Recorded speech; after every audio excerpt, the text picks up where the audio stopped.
Hello and welcome to the Future of Loyalty podcast with me, your host, Tom Peace. The Future of Loyalty are a series of informative and engaging podcasts with a laser focus on the emerging trends within the customer loyalty, engagement and CRM sector. I invite industry leaders and subject matter experts to discuss the future developments in customer strategy, and all our discussions are focused on where the industry is going next. Our discussions are fueled by a passion for new developments and innovations in the sector, and we aim for about 20 minutes, perfect for your coffee break, your lunchtime, or your journey home. If you enjoy this podcast, please subscribe at www.theloyaltypeople.global to get all our content direct to your inbox. Hello and welcome to another episode of Future Loyalty Podcast. I'm joined today by John Russo from Maddox Gallery, and this is going to be a fascinating conversation about the loyalty industry within the luxury sector. So John, please could you introduce us and tell us a little bit about what you do? Sure. Thank you for having me, Tom. Pleasure. So, as you said, my name is John Russo. I'm the Chief Executive Officer of the group Maddox, which is a international art gallery that specializes in blue chip and contemporary art. And we also are the market leader when it comes to positioning art for investment purposes. We achieve some phenomenal results for our clients over the years. And I'm really happy to be here to talk to you about our experience when it comes to loyalty, which is critical for us because we have a high level of repeat clients who are part of a Maddox community, a Maddox club. And so loyalty is critical and essential to the secret of our success. So I'm looking forward to your questions today. Yeah, perfect. Well, so tell us a little bit more about that then. First of all, tell us a little bit more about Maddox, the gallery, because you're multi-sited, right? Tell us a little bit more about how you go about selling fine art. It's a fascinating sector for me, not something that I'm particularly au fait with. Of course. So I joined Maddox. I was appointed unanimously by the shareholders in 2018 to be their CEO, responsible for governance and oversight. And Maddox as an entity is one that specializes in, to put it succinctly, a couple of key areas. Number one is we really are supportive of emerging talent. The future of all art will be the generation that is coming through the ranks now. But we can't lose sight of the fact that we've got to look at the people who are established and then the blue chip artists that exist. Maddox helps facilitate a gallery community where artists can showcase their works. We also facilitate a community where collectors can source work for their personal collections, their personal portfolios, many of which have them hanging in their home. And not just curating a collection for themselves and their children, but also curating a collection for investment purposes, curating a collection with the intent that I'm going to buy something that I want to feel confident that over the years, this will be something that potentially will have a greater return in the future. And through our methodology, through our research, which is all very transparent with our clients, we can demonstrate that the art market consistently outperforms other investment opportunities like the FTSE and the S&P. And so we have people coming to us to buy artwork that first and foremost they have to love. We tell everyone you've got to want to have it hanging on your wall. But while you're appreciating on your wall, it is literally appreciating for you. And we have people who 3, 4, 5 years later end up selling the work for a significant profit. And Maddox has built a reputation, a proven ability to nurture collectors and clients to make sure that they develop a robust portfolio of work that genuinely increases in value. And many clients don't decide not to sell, they decide just to hang on to it. And obviously, like any asset, the longer you hang on to it, the more that your return, typically will increase. Yeah. We've had locations in LA, Gstaad in Switzerland. Obviously, here in London, we travel to art fairs in Miami and Hong Kong and Shanghai. So we are a global brand with our home right here in the heart of Mayfair in London. Wow, that's really interesting. So yeah, I always think of art as collections. People are art collectors, but you never really think about it from the investment point of view. So that's very clever. It's great. Thank you. So tell us, how do you keep these guys loyal? What's the secret sauce? It's a good question because when you have a product that or an offering that isn't especially unique, when it isn't patented, there's nothing proprietary about it. The only way to really attract an audience is through volume. So you've got to be at the right corner shop. You've got to have the right fish and chip location, or you've got to have an experience that is so unique that it is challenging for others to mimic it. Now, that can come through actually novelty, that you're doing things that other people can't do, or you're doing it better. And so it's a combination of both of those things. With Maddox, the service is very personalized. It's not computerized. It's not AI led. It's something that is relationship built. We take people on a journey, and it might sound cliche, of a journey of education. We're trying to democratize the process of not just buying art, but understanding art and having appreciation of the artist. I'll give you a classic example of what I mean. We offer for all of our clients and collectors, when possible, that they get to actually meet the artist. Now, you think about that for a second. If you took that example and you extrapolated over to Patek or Rolex, those are phenomenal luxury brands that offer tours of their watchmaking facilities in Switzerland. And I know from personal experience, a lot of people take advantage of that. They go, I'd love to go see a watch get made, because you're talking about a craftsmanship of a multi-piece mechanical movement that is just a joy to witness firsthand. This isn't a factory in China just producing Yeah. things off a rack, off of a rollout. And the same thing applies to art. The ability to sit with someone who's truly creative. We all think we can paint, right? We all think we can sing. We all think we can dance. But the reality Oh is, many of no, us are. I can't do any of those things. Definitely Many not. of us, many of us think we can do those things. The reality is, when you're actually put in front of genuine talent, when you're sitting in the front row of a Cirque du Soleil show, when you're getting to sit in the front row and watch Michael Bublé perform, I went to go see Bublé perform years ago, and he put the mic down and was bellowing to like 1,000 people, and you could hear him in the back. That's how strong his voice was. Take that genuine creative talent, and you go to see an artist who is putting something onto paper that isn't paint by numbers.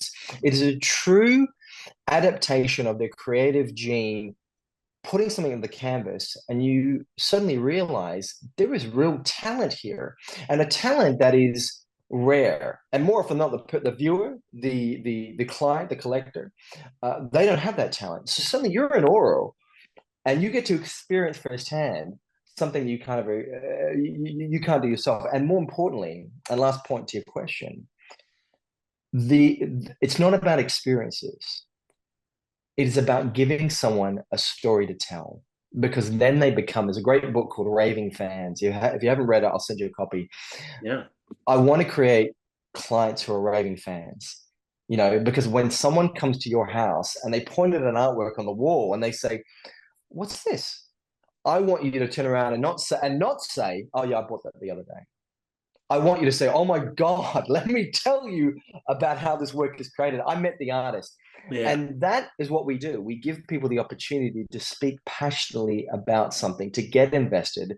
And that democratization of purchasing art, that experience is critical, and it builds a loyalty that is very hard. You can get people who try to do versions of it, but we are committed to doing it in a way that is unparalleled and constantly looking to evolve. And to me, that's the cornerstone. Those experiences define, develop, enhance, create, and really generate more loyalty than I think my competitors can.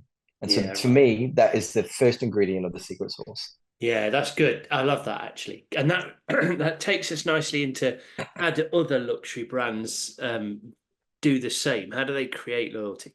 I think a lot of people think about luxury brands. Maybe they can't generate loyalty in the traditional way. They can't have a points-based scheme or discount-based scheme. Don't want to promote, etc. And my flip side to that is, well, think about it. That's really where modern loyalty started. It started with brands like the airlines and Amex and people like that, who, 60s, 70s, 80s, these were expensive. Flying was expensive. So it did kind of sit quite well in there. But things have evolved and brands need to be more about the personalized journey. And you talked about a few things there, it being totally immersive, about it being highly personalized. And this, I think, is where luxury brands need to sit, right? So would you agree that's where other brands within your kind of sector need to kind of create those connections? Yeah, I would agree that's where people have to, not just in my sector, but all sectors. I mean, the question I think that comes to mind immediately is why are people loyal to luxury programs? Mm, That's a key thing because creating a luxury program is creating a membership, creating a point system. That is easy. That's not the question, though. The question is why are people loyal to luxury programs? Now part of it is exclusivity and status, right? That's definitely something where you're part of you feel special. You're part of an elite group. You start getting into personalized rewards, right? Where the rewards are tailored to specific individuals. But that really for me is about the VIP experiences. Access to unique events. I'm with O2 on my phone, and I've been with them for a number of years. I like their service, so I think they do well. They're very well for me, especially someone who travels internationally. I like using O2, and the O2 have a membership program, and you get early access to things. It's not done particularly well, but that's my opinion as a luxury leader. That's more of a mass consumer loyalty program. When luxury gets into VIP experiences, that's when you start talking about these. We could do a bespoke trip where I take a group of clients to an artist studio overseas in a different country. And then that loyalty to my luxury program is really formed because you start to form an emotional connection. yeah. Where there's a deeper bond between the customer, the client, the collector, and the brand. And when you do that, if you want to really take it up one more level, it's when you have a program where customers feel truly valued and appreciated. And I think a lot of luxury brands can achieve that through tiered systems. Yeah. American Express Centurion is a great example of that. You know, what they do. Even if you went to like something more relatable to everyone, the Star Alliance, where they've got the Yeah. various bronze, silver, gold status, they do something similar there. Yeah. And I think yeah, that go can on. work. I think that can work really well. I think there's definitely something about the product quality and service quality that luxury brands offer that aligns. But that is, as you said earlier, you need something that's challenging to mimic, and those sorts of things. Other brands can get close, and I guess that's why lots of people will potentially have a range of different products in their wardrobe. There's also that scarcity element. So, people like Chanel do this really well. There's only so many handbags, and they can create a feeling of exclusivity through the scarcity.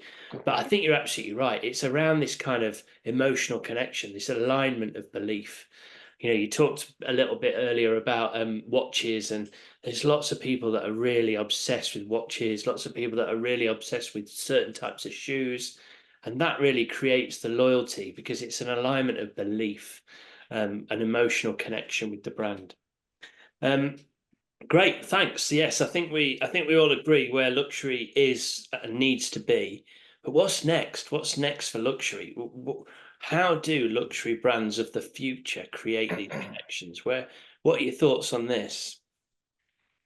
No, I think the future, it's a good question. The future of loyalty programs, off the top of my head, I think there's a few things that what I consider. I think first of all, luxury consumers they crave we might think, if you ask people what do you think luxury consumers crave, you might talk about, they crave, craftsmanship and quality, and those things are true.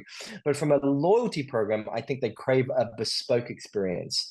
So we need to be thinking less one size fits all and more, this is a bespoke, crafted by artisans sort of approach, and the future of loyalty programs, I think, will leverage, data analytics, potentially, I joked about it before, AI, but, to create these hyper personalized experiences. So it's not just, like a tailored email, but unique offers and bespoke products.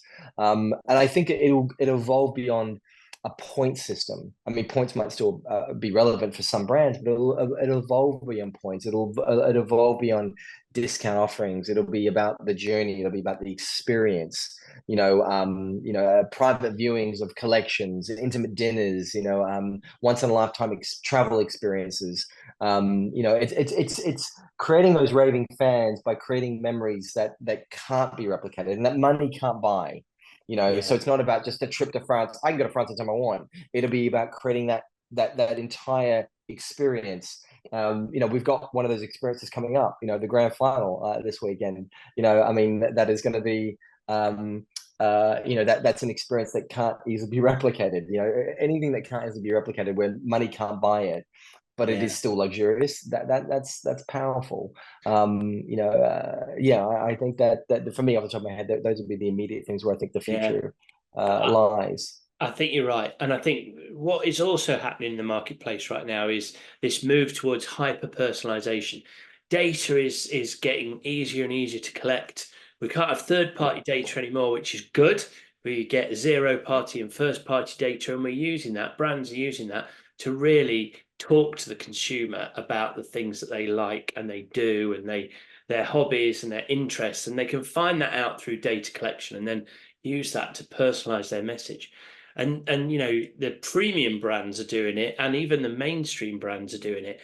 So again, it's something that the luxury brands need to do, but it's easy to mimic. So this is back to your original challenge about how do you create something that's difficult to mimic. And actually, you're absolutely right. Those money can't buy experiences that the luxury brands can provide, they are the thing that really sets them aside, and that's where they're going to drive that loyalty.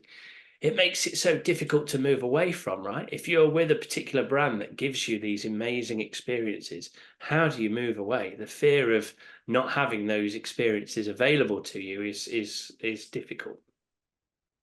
I couldn't agree more. I mean, I think if you read Alchemy by Rory Sutherland, he talks about, people are willing to even sacrifice product quality if the experiences are amazing.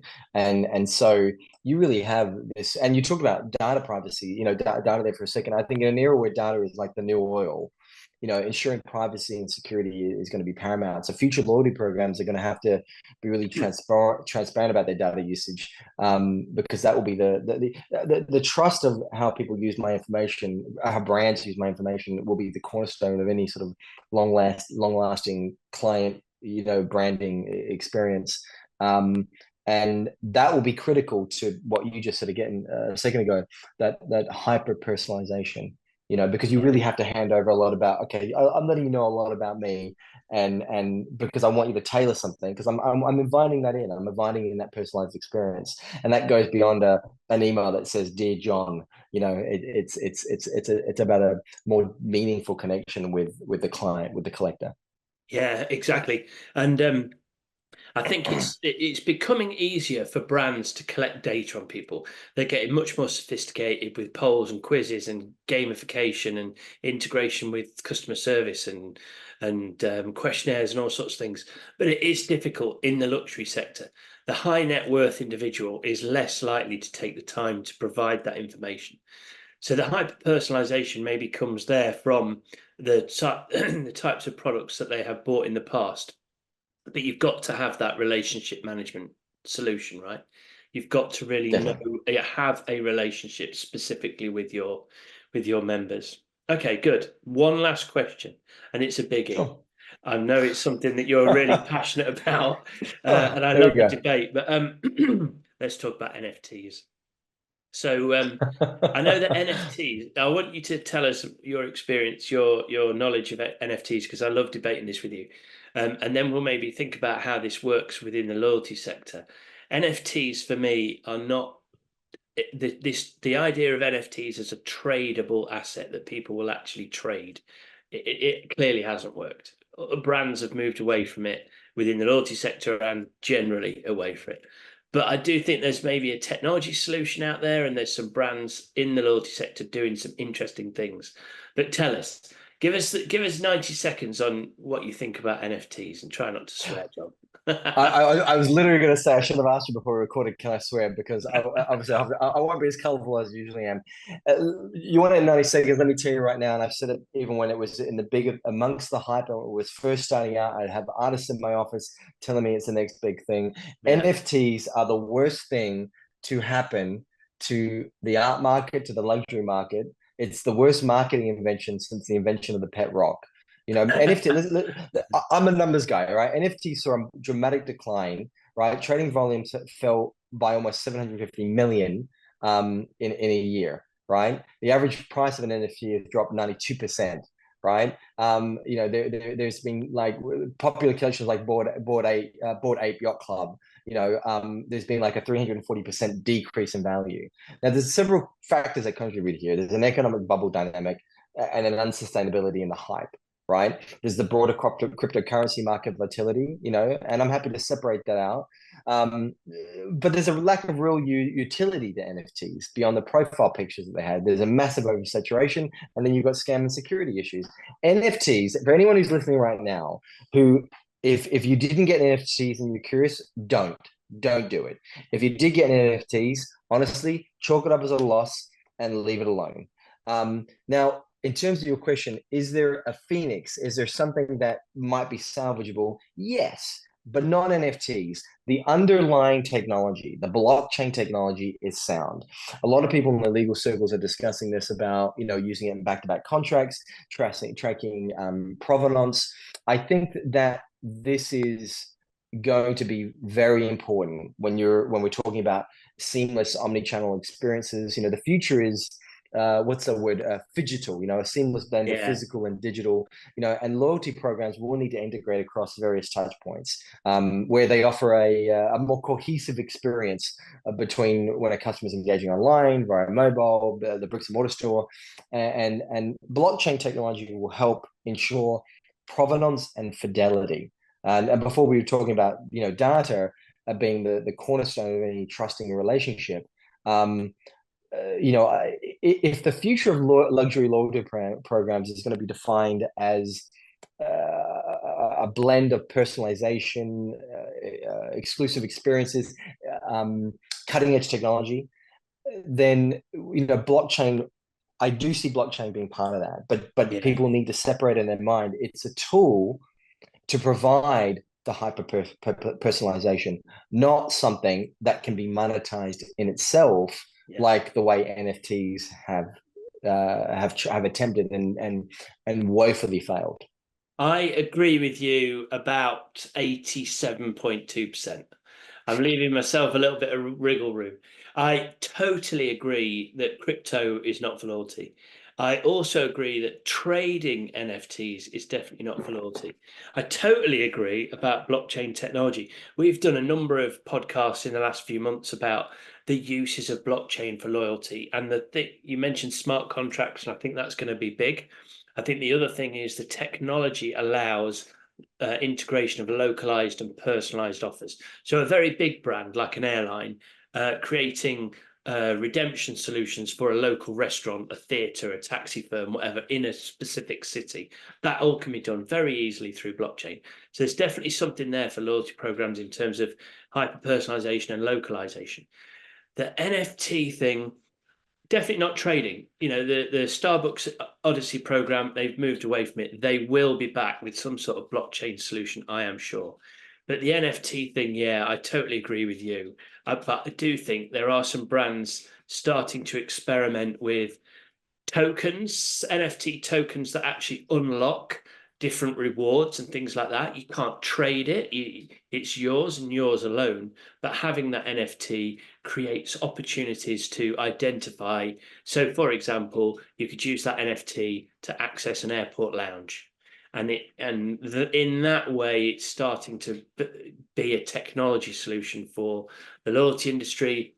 But what problem is it really solving? We can already do that through a voucher or a code or something You're like exactly that. right. The future of NFTs will depend on their ability to provide real utility and value, Yeah, right? exactly. Beyond marketplace speculation, and they just haven't worked. And so to use them as a gimmick where you get access to a lounge because you have an NFT, it's really unnecessary. It's a glorified new Yeah, members card. yeah, The NFT market has struggled. Football clubs like Liverpool, they saw very poor sales with 90% of their NFTs going unsold. The Brazilian Football Confederation, they terminated their contract with their NFT partner. OpenSea has lost significant market share, which is like an NFT platform for selling NFTs. Obviously, it dropped 90% in 1 year, and then a further 60% the following year. yeah, It just isn't working. But you're right to point out, Tom, is a distinction between NFTs and blockchain, which is the yeah. underlying technology. It's kind of like Absolutely. saying, I'm trying to think of an example. Someone someone criticizing the use of email and therefore we shouldn't use computers. Like, no, Yeah, there's still we're just not doing it correctly. And technology is an interesting thing because uh, what's a polarizing opposite of the NFT issue? Look at AI. AI will very much be interwoven into the future of luxury programs, both in terms of analytics, both in terms of customer facing opportunities. And I'm reminded of I've forgotten his name, the gentleman who founded ChatGPT, the OpenAI. But there's a quote I saw him in a conference where he said, when we first started, everyone was worried that AI was going to take our jobs. And then 6 months later, the complaint now is, why is it so slow? People adopt to technology that shows value and utility, and I think people will do that with AI. And yeah, and NFTs aren't there, but the blockchain, you're absolutely right. The blockchain will give the assurance, the fidelity that the experience is authentic, that the experience can be trusted. And that's the biggest issue with anything that's technology based, the scam and security issues. yeah, absolutely. Well, look, this has been absolutely fantastic. Great debate. Thanks, John, for coming on. We've talked here about loads of different things, but the key things for me around luxury loyalty is creating something that's really challenging to mimic, and that therefore needs to be really personalized and creates a relationship between you and the member.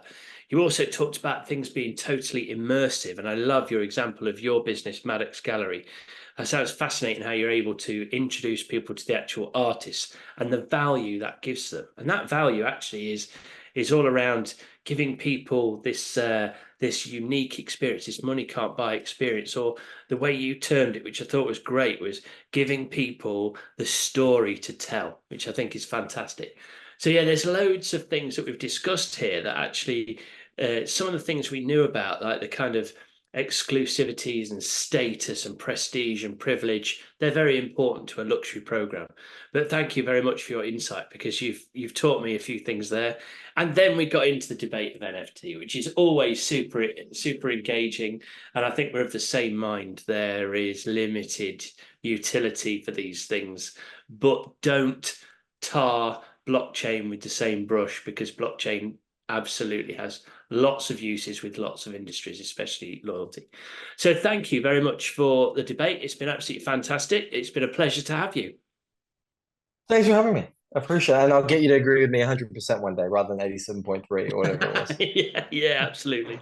Yeah, perfect. Well, thank you. And thank you to everyone else that's listened. It's been great to have you. We'll see you in another few weeks.